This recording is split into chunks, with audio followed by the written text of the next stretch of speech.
우리가 살다 보면, 그리고 뭐 일을 하다가 보면, 참 힘들 때가 있습니다. 그럴 때 우리가, 슬럼프다. 뭐 이런 이야기 하지 않습니까? 나 요새 좀 힘든데, 아무래도 번아웃이 온 것 같아. 뭐 이렇게 이야기하기도 하고, 나 이제 침체기인 것 같다. 일을 하든지, 아니면 어디에 있든지 간에, 슬럼프에 빠진 것 같다. 뭐 이런 이야기를 할 때가 있습니다. 이 슬럼프라는 말이 운동선수들이 열심히, 뭐 운동선수니까 당연히 열심히 해야 되지 않겠습니까? 열심히 하고 있는데 어느 순간이 되면 더 이상 실력이 오르지 않거나 혹은 실력이 더 떨어지는 경우가 생길 수 있답니다. 그럴 때에 쓰는 말이 이 슬럼프라는 말이었답니다. 이 슬럼프라는 말이 어떤 의미냐면 진흙탕에 빠졌다는 겁니다. 진흙탕에 발이 빠지면 어떻게 됩니까? 다리를 아무리 열심히 이렇게 하려고 해도 더 열심히 뭐 이렇게 할 때마다 더 심하게 힘들어집니다. 힘들고 지치는데 그 진흙탕에 빠져나오지는 못하는 상태. 그래서 그때를 정체기다, 침체다, 슬럼프에 빠졌다라고 이야기를 하는 겁니다. 이렇게 슬럼프에 빠졌을 때, 침체가 왔을 때에 어떻게 하면 될까? 뭐 여러 가지 방법들이 있지 않겠습니까? 제일 첫 번째로 해야 될 것은 인정하는 겁니다. 지금 슬럼프가 왔구나. 정체기네. 침체될 때구나. 당연히 여기라는 겁니다. 무한하게 실력이 오를 수도 없고 무한하게 잘할 수도 없는 겁니다. 그러면 이때는 어떻게 해야 될까요? 좀 힘드네. 좀 잠시 쉬어야겠다. 이렇게 생각을 하면 도움이 된다고 합니다. 그리고 또 변화를 좀 주는 것도 참 좋다고 합니다. 자신감을 회복할 수 있도록 아주 작은 것을 성취하는 것을 시작하라고 합니다. 내가 오늘 세수를 했더니 세수가 잘 됐다. 내가 성공했다. 이런 식으로 아주 작은 것들을 시작하는 겁니다. 내가 오늘 연필을 깎았더니 연필이 너무 잘 깎였네. 성공했다. 이런 식으로 큰 것이 아니라 아주 작은 것들을 하나하나 성취하면서 거기에서 자신감을 가지기 시작하라는 겁니다. 그리고 공간을 좀 바꾸는 것도 좋다고 합니다. 내가 있는 이곳에서 막 노력하고 한 것, 힘쓰고 하는 그것이 힘들면 잠시 그곳을 떠나서 여행을 한번 다녀온다든지, 뭐 아니면 다른 곳에서 시작을 한다든지, 이렇게 공간을 바꿔주는 것도 참 좋다고 합니다. 그리고 무엇보다도 이걸 내가 완전히 완벽하게 하려고 하는 그런 것들을 좀 내려놓고, 이럴 수 있다, 저럴 수 있다, 라고 생각하는 것도 도움이 된다고 합니다. 그리고 가벼운 산책을 한다든지, 아니면 또 깊이 잠들어서 이 자는 것도 되게 중요하다 하더라고요. 그래서 잠을 깊이 잘 수 있도록 편안한 시간을 가지는 것도 중요하고, 또 요새는 많이 문제가 되는 것도 이거지 않습니까? 핸드폰, 스마트폰, TV 보는 것, 태블릿 이런 것들을 조금 내려놓고 그렇게 하면 이 슬럼프를 회복하는 데 도움이 많이 된다고 합니다. 그리고 무엇보다도 중요한 것이 있습니다. 지금 내가 이 일을 왜 하고 있는가? 내가 무엇이 중요한가를 생각해보는, 뭐 다른 말로 이야기하면 초심을 되찾는 것도 참 중요하답니다. 그래서 내가 이것을 통해서 무엇을 하려고 했지, 내가 왜 이것을 하면서 즐거웠지, 기뻤지를 생각해 보면 이 슬럼프를 극복하는 데 도움이 된다고 합니다. 특별히 우리 믿는 신앙의 성도님들에게도 영적인 침체가 올 수 있습니다. 그런 침체가 올 때에 가장 중요한 것은 무엇이냐? 하나님이 원하시는 게 무엇이었을까? 하나님께서 나를 부르시고 이렇게 믿음 생활하게 하셨던 제일 첫 번째 마음이 무엇이었지? 이것을 생각해 보면 슬럼프를, 영적인 침체기를 이렇게 이겨내는 데 도움이 된다고 합니다. 우리의 신앙이 늘 하나님 앞에서 성령 충만하면 참 좋겠지만 그러지 않을 수 있다는 겁니다. 영적인 침체기가 올 수 있다는 겁니다. 그럴 때에 우리가 그것을 인정하고 하나님이 나에게 원하시는 것이 무엇일까를 고민해 보는 게 참 중요하다는 것입니다. 대나무가 있습니다. 대나무는 이름은 대나무인데 사실 이 대나무는 나무라기보단 풀에 가깝다라고 합니다. 벽과에 속해 있는 이 대나무는 오히려 풀에 가까운데 자랄 때 보면 봄에 이렇게 죽순이 올라오는 것을 보셨다면 어느 순간에 그 대나무가 엄청나게 길게 올라가 있는 것을 볼 수 있습니다. 순식간에 자라는 것이 대나무입니다. 그런데 대나무가 어느 정도 자라다가 어느 순간이 되면 자라지 않는 것처럼 보일 때가 있답니다. 한도 끝도 없이 그렇게 길게 자랄 것 같던 대나무가 어느 순간에 자라지 않는 것처럼 보이는 겁니다.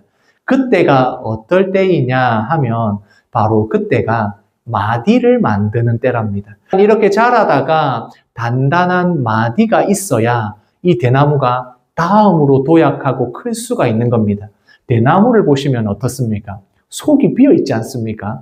이 속이 비어 있는 대나무가 그렇게 길게 자라기 위해서는, 그리고 바람에 쓰러지지 않고 견디기 위해서는 바로 이 단단한 마디가 필요한데, 바로 이때가 마디를 만들어내는, 정체되어 있어서 움직이지 않아서 아무런 성장이 없는 바로 그때가 마디를 만들어내고 있는 것이다는 겁니다. 우리가 슬럼프를 겪을 때에, 영적인 침체가 왔을 때 나는 이제 어떻게 해야 되나 이렇게 생각하지 마시고 바로 그때가 하나님께서 우리에게 주시는 시간이다는 것입니다. 우리 옆에 있는 성도님들에게 이렇게 한번 인사해 주시겠습니까? 하나님이 만들어 갑니다 라고 인사해 주십시오. 하나님이 만들어 갑니다.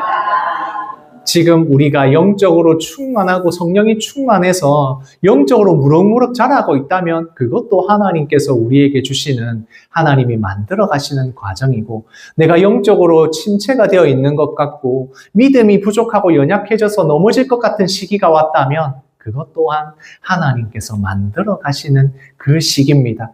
영적으로 마디가 만들어지는 시기인 줄 믿으시고, 내가 영적으로 침체가 왔구나라는 걸 인정하시면서 또한 하나님이 만들어 가실 것을 기대하고 또한 인내하시는 성도님들이 되셨으면 좋겠습니다. 지난주 말씀에서 다윗이 어떻게 이 모든 일들을 감당해 나아가는지 볼 수가 있었습니다. 다윗을 한마디로 이야기하면 하나님께 맡기는 신앙을 가졌던 사람입니다. 지금 광야에서 사울 왕에게 쫓기는, 죽을 수도 있는 그 상황에서 정말 기회가 왔습니다. 대단한 기회가 오지 않았습니까? 사울 왕이 자신이 숨어있는 동굴로 들어왔으니까 어떤 방해도 받지 않고 사울 왕을 죽일 수 있는 기회가 왔습니다.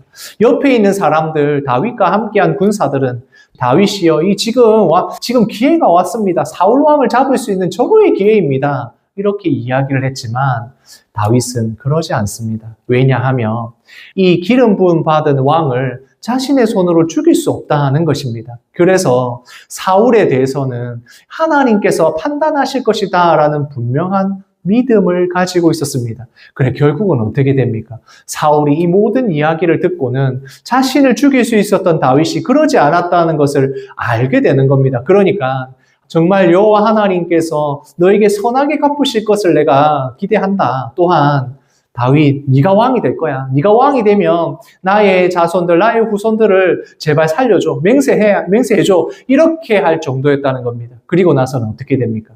다윗을 죽이려고 찾아왔던 사울 왕이 다시 자신의 궁으로 돌아가게 됩니다. 이렇게 하나님께 맡겼더니 하나님께서 이 모든 일들을 선하게 하시는 것, 그것을 경험하게 되었다는 것입니다. 그런데 그런 다윗에게, 성령 충만한 다윗에게, 광야에서 쫓기는 생활 가운데서도 하나님께 맡기는 신앙을 가졌던 다윗에게 위기가 찾아옵니다. 같이 말씀을 읽겠습니다. 사무엘이 죽음에 온 이스라엘 무리가 모여 그를 두고 슬퍼 울며 라마 그의 집에서 그를 장사한지라. 다윗이 일어나 바란 광야로 내려가니라. 다윗에게 위기가 왔는데 그 위기가 어디서부터 시작이 되냐면 바로 영적인 자신의 후원자가 되는, 그리고 기름 부음을 받았던 사무엘이 죽게 되면서 시작이 됩니다. 영적으로 조언해 줄 수 있는 사람, 그리고 기도해 줄 수 있었던 사무엘이 죽고 나자 다윗에게 위기가 찾아오게 됩니다. 왜 이것이 위기가 찾아왔는지 뒤에 일어난 사건을 보면, 다윗이 어떻게 하는지를 보면 이것이 다윗에게 위기였다라는 걸 알 수가 있는 겁니다. 지금 다윗은 사무엘의 죽음으로 인하여 슬퍼할 뿐만 아니라 영적으로 후원해주고 조언해주고 기도해줄 수 있는 사람을 잃어버린 것입니다. 거기다가 다시 광야에서 생활하고 있습니다. 언제 사울이 쫓아올지 모르는 그 위기의 상황. 뭐 전에는 사울이 다시는 다윗을 죽이지 않겠다고 했지만 또 언제 그 마음이 바뀔지 모르지 않습니까? 그러니까 여전히 광야에서 생활을 해야 되고 거기다가 영적으로 도와줄 사람도 없으니까 다윗에게는 영적인 슬럼프가 찾아오기 시작합니다. 영적인 침체가 찾아옵니다. 그 침체가 찾아오니까 다윗이 하는 생각과 선택들이 지혜롭지 못합니다. 같이 말씀을 읽겠습니다. 마온에 한 사람이 있는데 그의 생업이 갈멜에 있고 심히 부하여 양이 3,000마리요 염소가 1,000마리이므로 그가 갈멜에서 그의 양털을 깎고 있었으니 광야에서 있는 다윗과 그 함께한 사람들이 있는 그 근처에서 한 부자가 양을 그리고 가축들을 기르고 있었다는 겁니다. 그것이 어마어마하게 많아서 그 숫자를 보면 굉장히 부자였다라는 걸 알 수 있습니다. 그리고 이 부자의 이름이 나오는데 바로 이 부자가 나발입니다. 그리고 이 나발과 함께 그의 아내도 나오는데 아내의 이름은 아비가일이었습니다. 나발과 아비가일이 나오는데 부자의 이름의 뜻이 바로 어리석은 자, 바보라는 뜻입니다. 분명히 부자이고 많은 것들을 가지고 있지만 굉장히 완고한 사람, 고집이 센 사람이었다라고 말씀에서 나옵니다. 그리고 그는 갈렙 족속입니다. 갈렙 족속이라는 것은 다윗과 같은 지파 사람이었다는 겁니다. 그에 반해서 그의 아내인 아비가일은 기쁨이 있는 사람, 이런 뜻입니다. 내 아버지는 기쁨이시다라는 뜻입니다. 당연히 총명하고 아름다웠고 나발의 아내는 이 남편과 비교해서 굉장히 지혜로운 여인이다라는 것을 알 수 있습니다. 영적인 침체기에 왔을 때 우리가 만나게 되는 여러 가지가 있겠지만 그 중에서 바로 나발을 만날 수 있습니다. 내가 가장 어려운 시기에 내가 영적으로 침체되어 있는 슬럼프 기간에 이렇게 나발을 만날 수 있습니다. 어리석은 일을 만나게 되는 것이고 어리석은 환경에 부딪히게 되는 것이고 또한 그런 사람을 만나게 되는 것입니다. 이게 영적으로 부요하고 풍성할 때 성령이 충만할 때는 아무 문제가 안 되는데 내가 지금 영적으로 너무나도 떨어져 있고 내가 믿음으로 살아간다고 하는 그것이 모두가 지금 무너져 있는 그 상황에서 이렇게 나발을 만나게 되면 문제가 심각해질 수가 있는 것입니다.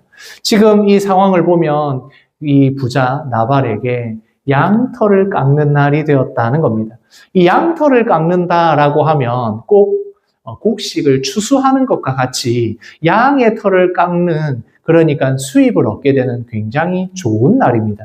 그래서 이 날에 양의 털을 깎으면서 온 동네, 주위에 있는 모든 사람들, 여기에 수고한 모든 사람들이 함께 모여서 먹고 마시는 이 축제, 우리를 말하면 동네 잔치가 일어나는 겁니다. 이렇게 부자가 동네 잔치를 하니까 얼마나 크게 할 수 있었겠습니까? 이렇게 나발의 집에 양털을 깎는 날이 되었다는 것을 다윗도 듣게 됩니다. 그것을 들으니까 다윗은 이제 자신과 함께한 사람들을 10명을 보내게 됩니다. 10명을 나발에게 보내서 요청을 하라라고 시킵니다. 무엇을 요청하느냐? 지금까지 이 양떼들을 잘 보호하고 지켜줬으니 이제 양털 깎는 날이 되었다고 하는데 우리에게도 당신이 가지고 있는 것 중에 우리에게도 좀 주십시오라고 이야기를 하는 겁니다. 지금까지 광야에서 이 다윗과 함께 군사들이 같이 있었는데 바로 이 나발의 양떼를 그리고 가축들을 다윗과 함께한 사람들이 지켰다는 걸 알 수가 있습니다. 그렇게 지키게 되면 어떻게 되겠습니까? 당연히 보호해줬으니까 거기에 대해서 보호를 했으니까 싹쓸 달라. 다른 말로 우리의 먹을 것을 좀 달라. 식량을 달라. 이렇게 요청을 하게 되는 것입니다. 그런데 요청하는 것을 보면 다윗과 함께한 그 사람들이 굉장히 정중하게 가서 이야기합니다. 평안을 이야기하고 우리가 이런 일들을 했으니 이 양털을 깎는 이 축제의 날에 우리에게도 좀 주십시오라고 이야기를 한 겁니다.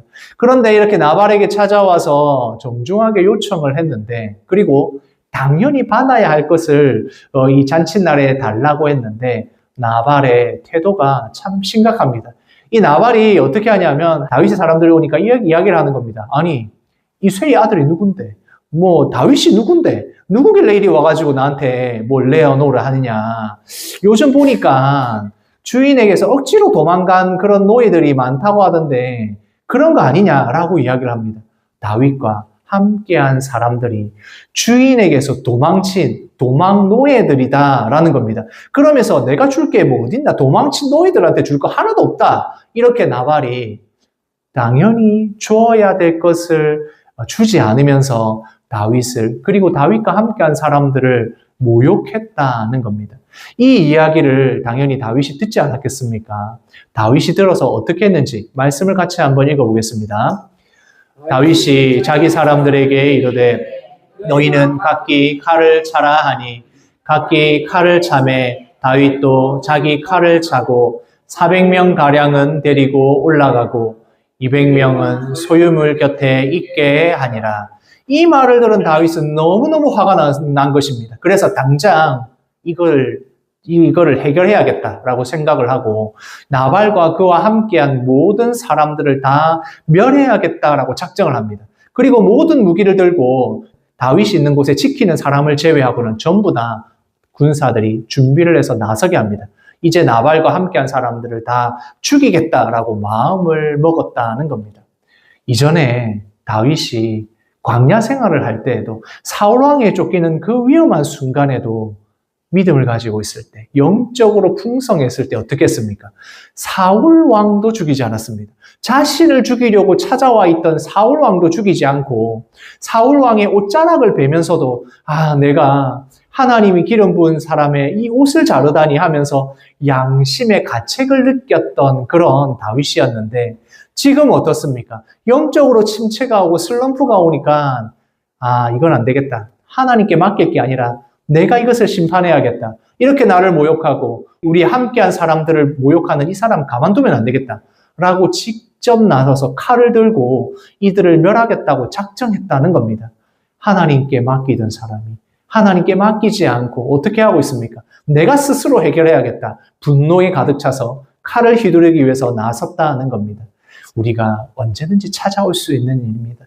내가 믿음의 사람이고 말씀을 읽고 있고 묵상하고 있고 예배를 드리고 있는 사람이라고 할지라도 언제든지 찾아올 수 있는 일입니다. 화를 내게 만드는 일이 찾아올 수 있고 내가 낙심하게 하는 일들이 찾아올 수 있고 내가 영적으로 다운되어 있을 때 어리석음이 나에게 찾아올 수 있다는 것입니다. 나발과 같은 사람이 찾아올 수도 있고 나발의 어리석음이 내 안에 들어올 수도 있다는 겁니다.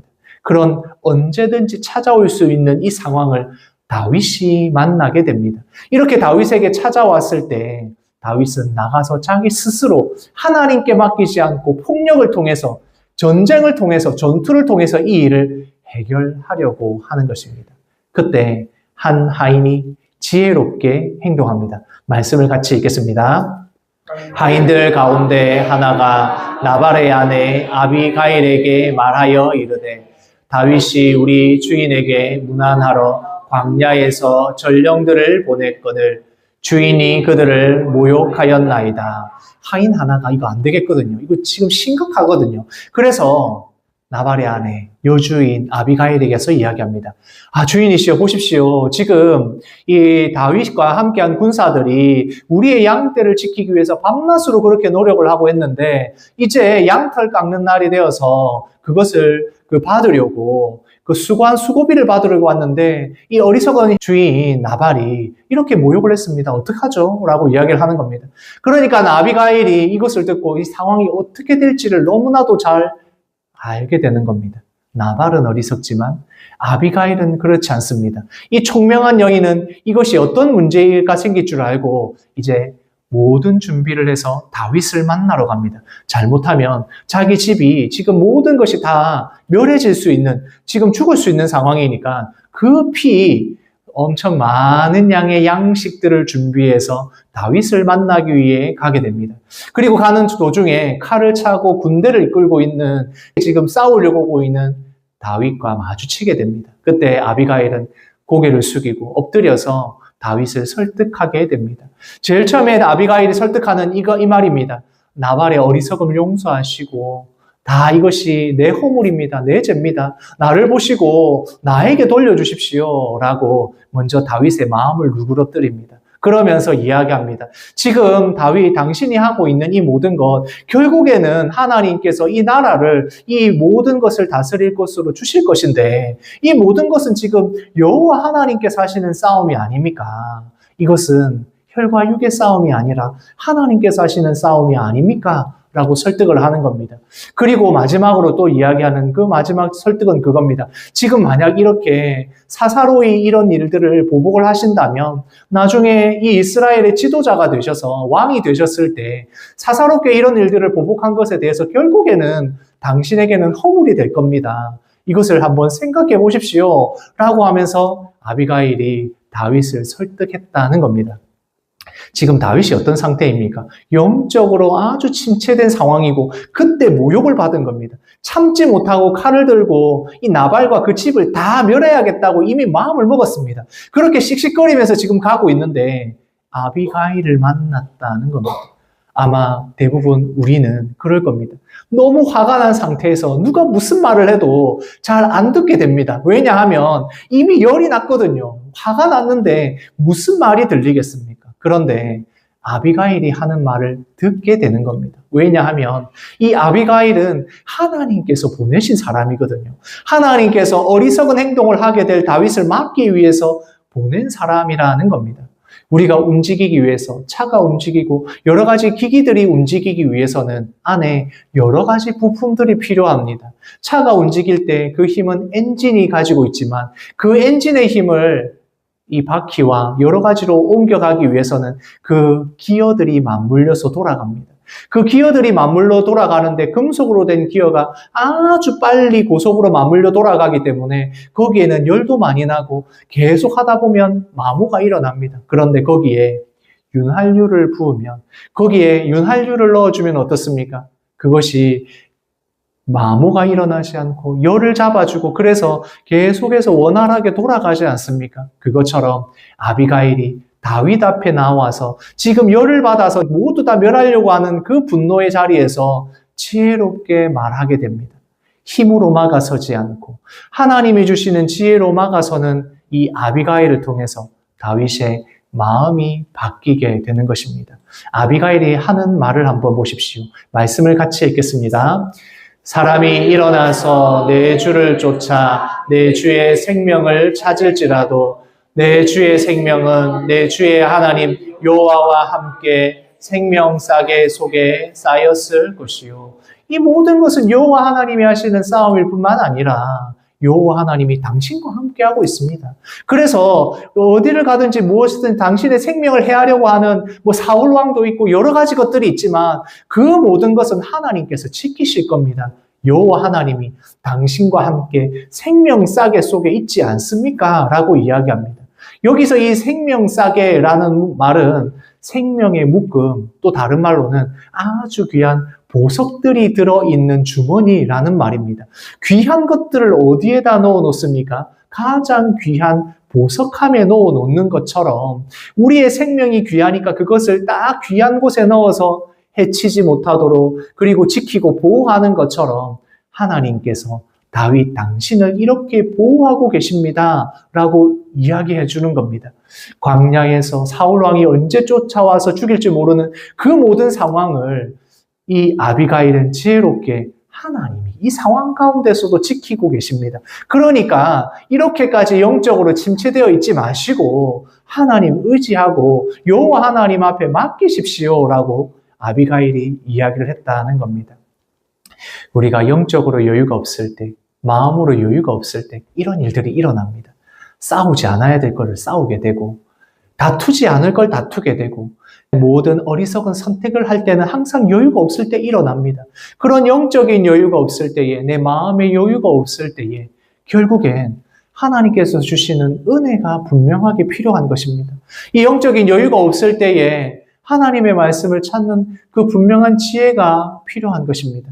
지금 하나님께서 다윗에게 아비가일을 보내신 겁니다. 그것을 이제 듣고 그렇게 열이 나고 화가 나서 당장이라도 죽이려고 쫓아오던 다윗과 그의 군사들이 그리고 다윗이 아비가일의 말을 듣습니다. 왜냐하면 그것이 하나님이 주시는 말씀인 줄 알았고 하나님이 주시는 지혜였다는 걸 알게 됩니다. 그래서 당신을 보내신 하나님을 찬양합니다. 라고 다윗이 이야기하는 겁니다. 하나님께서 당신을 보내셨다는 것을 인정하는 겁니다. 그래서 자신의 칼을 내려놓습니다. 그렇게 칼을 내려놓으면서 자, 이런 표현을 쓰진 않았지만 이런 의미가 있는 겁니다. 같이 읽겠습니다. 집으로 평안히 가십시오. 당신의 말대로 하겠습니다. 이 이야기를 듣고 다윗이 마음을 바꿉니다. 칼을 내려놓고 나발을 치려고 했던 마음, 나발의 집안을 전멸시키려고 했던 마음을 내려놓습니다. 아, 하나님께서 아비가일을 통해서 말씀하셨구나 라는 걸 깨닫고 평안히 가라고 이야기해 줍니다. 내가 싸우러 가지 않겠다, 죽이려 가지 않겠다 라고 분명하게 이야기합니다. 하나님께서 주시는 말씀을 받아들인 것입니다. 다윗은 영적으로 침체되어 있었지만 하나님의 말씀을 거부하는 사람은 아닙니다. 하나님께서 주시는 지혜로운 이 아비가일을 보냈을 때에 하나님이 나에게 주시는 말씀으로 듣고 아멘 하고 그 자리에서 돌아서게 되는 겁니다. 이것이 다윗이 영적으로 회복되는 계기가 되는 것입니다. 이러한 상황 가운데서도 하나님이 나를 생명싸개 가운데 지켜주신다는 것을 인정하고 믿었다는 겁니다. 아비가일을 통해서 하신 약속의 말씀을 믿게 되었다는 것입니다. 우리는 바른 판단을 못할 때가 있습니다. 어리석은 결정을 할 때도 있고 영적으로 그리고 내가 마음에 여유가 없을 때 일어나는 많은 일들이 생기게 됩니다. 그럴 때 우리가 가장 중요한 것은 그 자리에 서서 결정하는 것을 잠시 멈추고 분노와 이 모든 것들이 정당하다고 나를 합리화하기 전에 하나님께서 나에게 주시는 말씀을 들어야 됩니다. 하나님께서 나에게 지혜로운 사람을 통해서 하나님의 사람을 통해서 하시는 말씀을 들어야 합니다. 목회자를 통해서 하시는 말씀을 들어야 합니다.